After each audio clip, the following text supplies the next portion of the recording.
कैलाश पर्वत को भगवान शिव का पावन धाम कहा जाता है, लेकिन इस पर्वत से कई रहस्य जुड़े हुए हैं। इसलिए आज तक कोई भी आम इंसान कैलाश पर्वत के शिखर तक नहीं चढ़ सका।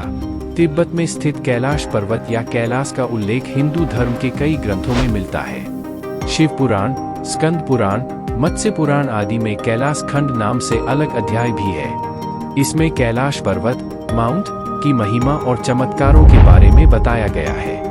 कैलाश पर्वत को भगवान शिव, लॉर्ड, का निवास स्थान माना गया है। यहाँ भगवान शिव अपने परिवार और अन्य देवी देवताओं के साथ निवास करते हैं। कैलाश मानसरोवर की यात्रा के दौरान इस पर्वत की परिक्रमा की जाती है।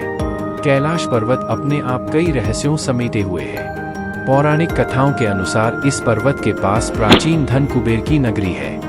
मान्यता तो यह भी है कि जो व्यक्ति अपने जीवन काल में अच्छे और पुण्य कर्मों को करता है, मृत्यु के बाद उसकी आत्मा को कैलाश पर्वत पर स्थान प्राप्त होता है। जानते हैं कैलाश पर्वत के उन रहस्यों के बारे में जो आपको हैरान कर देंगे। धरती के एक ओर उत्तरी ध्रुव और दूसरी ओर दक्षिणी ध्रुव है। दोनों के बीच हिमालय स्थित है, जिसका केंद्र है कैलाश पर्वत। वैज्ञानिकों ने कैलाश पर्वत को धरती का केंद्र माना है। धार्मिक दृष्टिकोण से कैलाश पर्वत दुनिया के 4 मुख्य धर्म, हिंदू, जैन, बौद्ध और सिख, का केंद्र है। कैलाश पर्वत की ऊंचाई लगभग 6,600 मीटर है, जो कि दुनिया के सबसे ऊंचे पर्वत माउंट एवरेस्ट से कम है। माउंट एवरेस्ट पर कई लोग चढ़ाई कर चुके हैं, लेकिन ऊंचाई में इससे कम होने के बावजूद भी कैलाश पर्वत के शिखर पर अब तक कोई भी नहीं चढ़ पाया है और यह आज भी अजेय है। कैलाश पर्वत के शिखर पर चढ़ना निषिद्ध है, लेकिन 11वीं सदी के एक बौद्ध भिक्षु योगी मिलारेपा ने कैलाश पर्वत पर चढ़ाई की थी। इस पर्वत के शिखर पर पहुंचकर वापस आने वाले वह पहले इंसान थे। हालांकि पर्वत के शिखर पर चढ़कर वापस आने के बाद मिलारेपा ने कुछ भी नहीं कहा, इस कारण आज भी यह रहस्य बना हुआ है। कैलाश पर्वत की 4 दिशाओं से 4 नदियों ब्रह्मपुत्र, सिंधु, सतलज और कर्नाली का उद्गम हुआ है। इन नदियों से ही गंगा, सरस्वती समेत अन्य नदियां निकली हैं।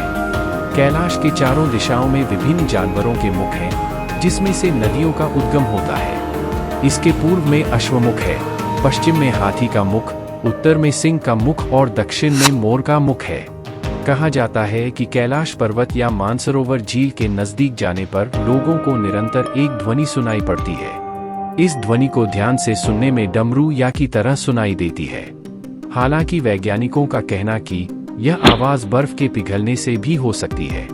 कई बार कैलाश पर्वत के ऊपर आकाश को रोशन करने वाली 7 अलग-अलग प्रकार की रोशनी की उपस्थिति का वर्णन किया गया है। नासा के वैज्ञानिकों का सुझाव है कि इन घटनाओं के लिए क्षेत्र में मौजूद मैग्नेटिक पावर को जिम्मेदार ठहराया जा सकता है। यह चुंबकीय बल आकाश के साथ संपर्क कर सकता है, जिससे कई अवसरों पर ऐसी घटनाएं प्रकट हो सकती हैं। हिमालयी लोक कथाओं के अनुसार यति प्राणियों के हिमालय में निवास करने का दावा किया जाता है, जिन्हें घृणित हिममानव भी कहा जाता है। विभिन्न विवरणों में इसे भूरे भालू, जंगली आदमी या हिममानव के रूप में संदर्भित किया गया है। व्यापक रूप से माना जाता है कि यह एक ऐसा प्राणी है जो इंसानों को मारता है और खा जाता है। कुछ वैज्ञानिकों का तो यह भी अनुमान है कि यह निएंडरथल मानव हो सकता है। दुनिया के विभिन्न हिस्सों के 30 से अधिक वैज्ञानिकों ने हिमालय के बर्फीले क्षेत्रों में इन यति जैसे जीवों के अस्तित्व पर दावा किया है। कस्तूरी मृग, जिसे दुनिया के सबसे दुर्लभ हिरण के रूप में जाना जाता है, उत्तरी भारत, तिब्बत, पाकिस्तान, चीन, साइबेरिया और मंगोलिया सहित क्षेत्रों में निवास करता है।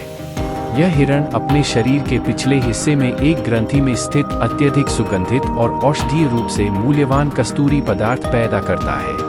कस्तूरी मृग से प्राप्त कस्तूरी को विश्व स्तर पर सबसे महंगे पशु उत्पादों में से एक माना जाता है।